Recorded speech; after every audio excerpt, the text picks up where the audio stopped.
नमस्कार दोस्तों, professor DN. Maurya के एक्सपोर्ट इंपोर्ट पाठशाला में आपका स्वागत है। मैं आज आप लोगों को ये बताने जा रहा हूँ कि एक्सपोर्ट का धंधा कैसे शुरू करें। ये पूरा प्रोसीजर मैं 17 स्टेप में 17 स्टेप में 1 बाय 1 बताऊँगा। तो शुरू करते हैं। स्टेप नंबर 1, पहला स्टेप, आपके पास कोई न कोई बिजनेस फर्म होना चाहिए। बिजनेस फर्म का मतलब कंपनी। तो वो प्राइवेट लिमिटेड कंपनी हो, प्राइवेट कंपनी हो, पार्टनरशिप फर्म हो या प्रोप्राइटरशिप फर्म हो। अगर आप न्यू बिजनेस कर रहे हैं, आपके पास पैसे नहीं हैं, आपके पास ज़्यादा रिसोर्सेज नहीं है, आपके पास एक्सपीरियंस नहीं है, तो हमेशा ये अच्छा होगा कि आप बिजनेस प्रोप्राइटरशिप कंसर्न के नाम से शुरू करें। यह कंसर्न आप अपने नाम पर खोल सकते हैं, किसी और के मदद की ज़रूरत नहीं पड़ती है। कोई दूसरा आदमी साथ में इसके लिए नहीं होना चाहिए। न आपको पार्टनर बनाना है, न तो किसी को मेंबर बनाना है। तो अकेले आप एक कंपनी अपने नाम पर खोल सकते हैं, जिसको बोलते हैं प्रोप्राइटरशिप कंसर्न। इसके बाद दूसरा स्टेप, आपको अकाउंट खोलना पड़ेगा। आपको कमर्शियल बैंक में जा कर के करेंट अकाउंट खोलना पड़ेगा। सेविंग बैंक अकाउंट आपके पास होगा वो नहीं चलेगा। बिजनेस के लिए हमेशा करेंट अकाउंट होना चाहिए, और एक करेंट अकाउंट ऐसे बैंक में होना चाहिए जो कि फॉरेन एक्सचेंज में डील करता हो। क्योंकि आप इंपोर्ट एक्सपोर्ट बिजनेस में हैं, तो आपके पास फॉरेन एक्सचेंज आएगा जाएगा। आपको बायर पैसा देंगे तो फॉरेन करेंसी में देंगे, उसको कन्वर्ट करके गवर्नमेंट आपको रुपीज़ में देती है। सिमिलरली अगर आप इंपोर्ट करते हैं तो आप पेमेंट जो रुपीज़ में करेंगे, गवर्नमेंट कन्वर्ट करके उसको फॉरेनर को फॉरेन करेंसी में देती है। तो ये जो बैंक अकाउंट खोलेंगे करेंट अकाउंट, ये हमेशा ऐसे बैंक में होना चाहिए जो कि फॉरेन एक्सचेंज में डील करता है और कैटेगरी 1 है। कैटेगरी 1 मीन्स इंपोर्टर एक्सपोर्टर के लिए मैंडेटरी है।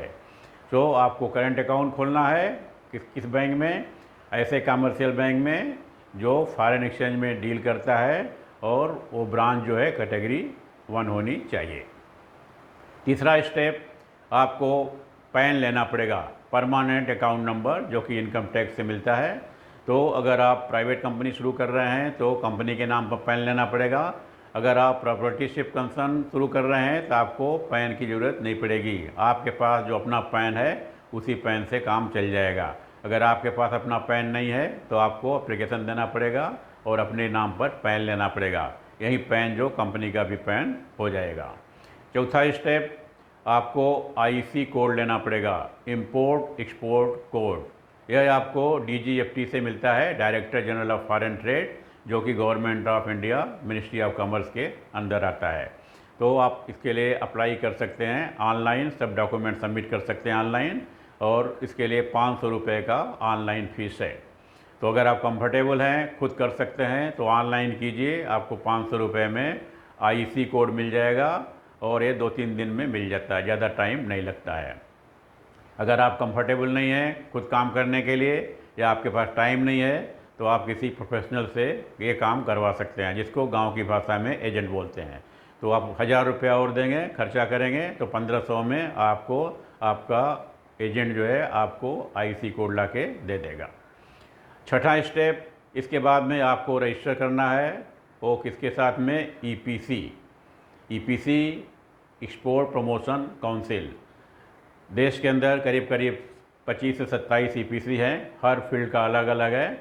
जैसे आपको agriculture export promotion council, rubber export promotion council, textile export promotion council, James and jewellery export council. तो डिपेंडिंग अपॉन आप किस फील्ड में एक्सपोर्ट करना चाहते हैं, आपका प्रोडक्ट क्या है, उस पर्टिकुलर रेलेवेंट ईपीसी के साथ आपको रजिस्ट्रेशन करना पड़ेगा। तो वो आपको एक सर्टिफिकेट देगा रजिस्ट्रेशन के बाद में, उसको बोलते हैं आरसीएमसी, रजिस्ट्रेशन कम मेंबरशिप सर्टिफिकेट। ये आपको बाद में काम आएगा जब आप एक्सपोर्ट प्रोसेस शुरू करेंगे।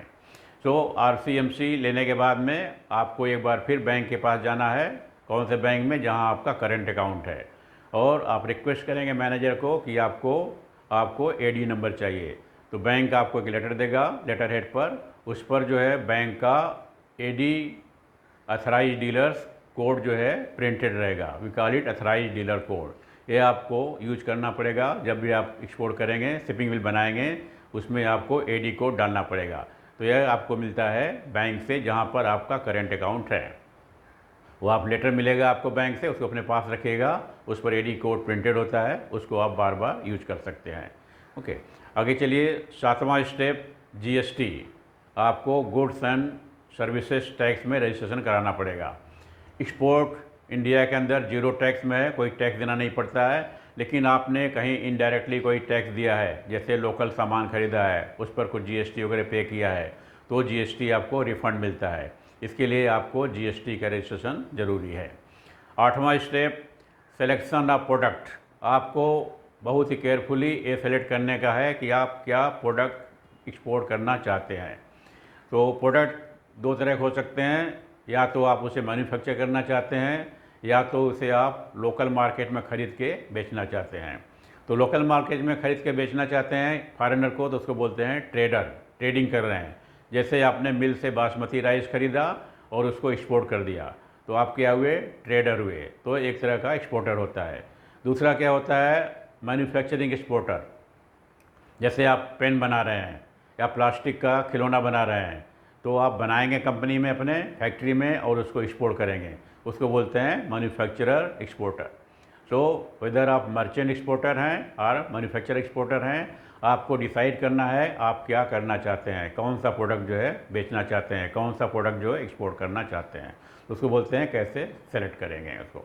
ओके, तो प्रोडक्ट को सेलेक्ट कीजिए। उसके बाद में सिलेक्शन ऑफ मार्केट, 9वां स्टेप, आप मार्केट सेलेक्ट करेंगे, आप कहाँ इसको एक्सपोर्ट करेंगे।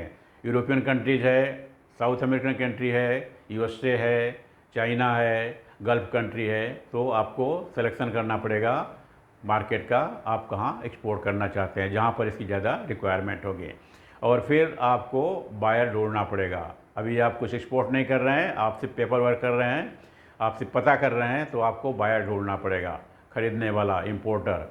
और यह सबसे ज़्यादा इम्पॉर्टेंट होता है किसी बिजनेस में। आपका बिजनेस तभी चलेगा, तभी सक्सेसफुल होगा जब आपके पास बायर हैं। अगर बायर नहीं है तो आपका बिजनेस कभी नहीं चल पाएगा। तो आप उसको ढूंढिए पहले, आपको लाइकली बायर बोलते हैं, पोटेंशियल बायर हैं कि नहीं हैं उस देश में, उस जगह पर, उस प्रोडक्ट के लिए जो आप एक्सपोर्ट करना चाहते हैं। वो अगर आपको बायर मिल जाते हैं, ठीक ठाक लगता है तो ठीक है, अगर नहीं मिलते हैं तो आपको रिव्यू करना पड़ेगा, अपने माइंड को चेंज कीजिए, कुछ दूसरा प्रोडक्ट सोचिए और फिर उसके लिए तलाश कीजिए कौन सा जगह, कौन सा बायर मिलेंगे। जब तक ये नहीं होता है, आप 2-3 स्टेज में 2-3 बार में इसको कीजिए और आपको कंफर्म हो जाए कि हाँ ये पर्टिकुलर एरिया ठीक है, ये पर्टिकुलर प्रोडक्ट ठीक है, इसके लिए बायर हमारे पास हैं, तो आप उसको स्टार्ट कर सकते हैं। इंडिया में स्पेशली जो न्यू एक्सपोर्टर हैं, जो न्यू एंटरप्रेन्योर हैं, उसके लिए, उनके लिए मैं क्या सजेस्ट करूँगा कि अगर आप कॉलेज से बाहर आने वाले हैं, पढ़ाई ख़त्म हो रही है, तो आप सीधा बिजनेस में जंप नहीं करो। आप पहले कोई जॉब लो, छोटा मोटा जॉब मिलता है तब भी चलेगा, 2-3 साल तक सर्विस कीजिए। सर्विस करने के बाद आपको एक्सपीरियंस मिलेगा और इस एक्सपीरियंस के साथ साथ आपका कांटेक्ट भी होगा दुनिया भर के बायर से। आपकी कंपनी जहाँ जहाँ एक्सपोर्ट कर रही है, वहाँ के बायर आपके कांटेक्ट में आएंगे, उनसे आप परिचय बनाइए, अपना संबंध बनाइए और उनको कॉन्फिडेंस में लीजिए। और जब आप सोचते हैं, जब आपको ये मालूम पड़े कि हाँ ये पर्टिकुलर बायर, ये सब बायर जो है हमारे साथ आ सकते हैं छोड़ने के बाद में, तब आप कंपनी को क्विट कर सकते हैं और उन बायर के साथ में अपना धंधा शुरू कर सकते हैं। क्योंकि आपके पास कम से कम उतने बायर होना चाहिए जहाँ पर आपको ब्रेक इवन मिल सके। ब्रेक इवन मतलब कि आप जितना खर्चा कर रहे हैं बिजनेस में, कम से कम उतना आपको वापस मिले। उसके लिए आपके पास अश्योर्ड बायर होना चाहिए। आप 0 पॉइंट से नहीं स्टार्ट कर सकते कि आपने प्रोडक्ट बना दिया और आपके पास बायर कोई नहीं है, तो आपका शुरू में लॉस शुरू हो जाएगा, आप डीमोरलाइज हो जाएंगे और धंधा आपका बंद हो जाएगा। हमेशा कोशिश कीजिए शुरू में जॉब करने का, एक्सपीरियंस लेने का, सीखने का, कंपनी के मत्थे सीखने का। आपका कुछ खर्चा नहीं होता है, आपको पगार मिलती रहेगी और उसके साथ साथ अपना कस्टमर ढूंढते रहते हैं। तो that was the what you say, that is selection of the buyer and selection of the market and the buyer. उसके बाद में 11 स्टेप, प्राइसिंग आपको करनी है प्रोडक्ट की। जो प्रोडक्ट आप बेच रहे हैं उसका प्राइस क्या होना चाहिए। तो प्राइस के लिए सबसे पहला ज़रूरी है आपको कास्ट मालूम होना चाहिए। आपका कास्ट ऑफ प्रोडक्शन क्या है। मान लीजिए आप मर्चेंट ट्रेडर हैं, मर्चेंट एक्सपोर्टर हैं, आप बासमती राइस एक्सपोर्ट कर रहे हैं, तो आपने बासमती राइस ख़रीदा होगा मार्केट से, उसका कितना पैसा दिया, फिर ट्रांसपोर्टेशन का कितना पैसा दिया, फिर स्टोरेज का कितना पैसा दिया, पोर्ट में लाए, कस्टम क्लियरेंस किए, उसका कितना पैसा लगा, फिर लोडिंग किए, उसका कितना पैसा लगा। ये सब पैसे को आपस में जोड़िए और उसको टोटल क्वांटिटी कितना माल है उससे डिवाइड कीजिए। लेट से आपने 10 लाख रुपया खर्चा किया, 10 लाख रुपया खर्चा किया, उसमें आपने लेट से 1 लाख टन जो है माल है, तो 10 लाख को 1 लाख से डिवाइड करेंगे 10 रुपये आएगा। तो इस तरह से आपका कास्ट हो गया। तो उस कास्ट के ऊपर आप प्रॉफिट रखिए। प्रॉफिट कितना रखना चाहते हैं, 15%, 20%, ये डिपेंड करता है कि आपका कंपटीशन कैसा है, आप किस मार्केट में है, वो बायर इतना प्रॉफिट जो है एक्सेप्ट कर सकता है कि नहीं, देन नेगोशिएट करेंगे और नीचे आ सकते हैं। लेकिन बहुत ज़रूरी है कि आपको कास्टिंग करना, बिना कास्टिंग के आप प्राइसिंग नहीं कर सकते। आपको अपना कास्ट मालूम होगा तभी आप नेगोशिएट भी कर सकते हैं, रिड्यूस कर सकते हैं और उस लेवल में ला सकते हैं कि जहां आपका घाटा ना हो। ओके, 12वां स्टेप, सबमिशन ऑफ कोटेशन। इसका मतलब कि जब आप ये सब कर चुके हैं तो कोई बायर आपको कोटेशन इंक्वायरी भेजता है तो इंक्वायरी के ऊपर आपको कोटेशन देना पड़ता है। तो जैसे आप नॉर्मल बिजनेस में घर में करते हैं, आप इंक्वायरी भेजते हैं, आपको कुछ चाहिए तो आदमी कोटेशन देता है। आपको फ्रिज लेना है, टीवी लेना है, आप जाएंगे, कंपनी वाला और माल वाला और शोरूम वाला आपको कोटेशन बताएगा, ये इतने का बेचेगा। सो आपको इंक्वायरी मिलती है तो आप उसको कोटेशन देंगे। कोटेशन उसको प्रोफार्मा इनवॉइस भी बोलते हैं एक्सपोर्ट बिजनेस में। उसके बाद में 13वां step, confirmation of purchase order. इसका मतलब कि जब आप कोटेशन देंगे तो बायर आपको परचेज ऑर्डर इशू करेगा। ओके, पीओ बोलते हैं। तो परचेज ऑर्डर मतलब वो आपको ऑर्डर कर रहा है कि ये सामान उसको चाहिए, तो उसमें टर्म्स एंड कंडीशन लिखा होगा। Terms and condition basically 2 terms and condition, एक पेमेंट का टर्म लिखा रहेगा और एक डिस्पैच का टर्म लिखा रहेगा।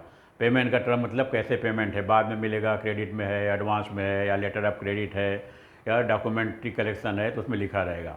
और दूसरा कैसे आपको डिस्पैच करना है, वेदर वो आपके फैक्ट्री से आके कलेक्ट करेगा या आपको पोर्ट में देना, अपने लोड पोर्ट में, एफओवी बोलते हैं, या उसके डिस्चार्ज पोर्ट में देना है, सीआईएफ बोलते हैं, या डिलीवर ड्यूटी पेड उसके घर पर ले जाके देने का है।